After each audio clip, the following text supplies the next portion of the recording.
I didn't feel like I was myself. I felt like I was my anxiety and my depression, and then myself like third. I was after everything else. There were a lot of milestones that everybody else was making that I couldn't make.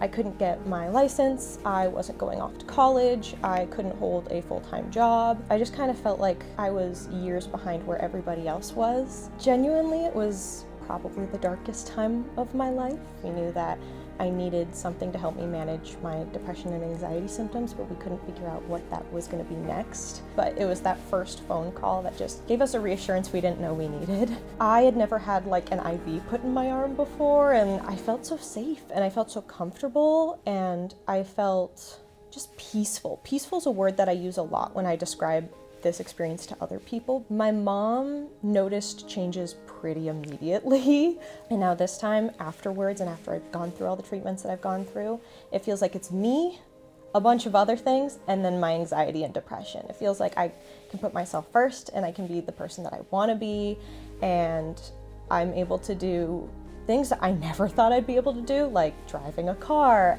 I go on trips with my grandma again, which has been wonderful, and I'm back in school getting a degree, and I'm doing everything I never thought I would be able to do. You're gonna have days where you can finally like wake up and you have the energy to do things, not just get out of bed, but to do things. You have the energy to walk your dog, and then when you go outside to walk your dog, the trees, they're green and they're bright and they're colorful, and you feel refreshed because the breeze is blowing and the sky has never looked so bright and wonderful. And then you realize that you had been spending so long in a world that felt gray, and that it wasn't gray anymore.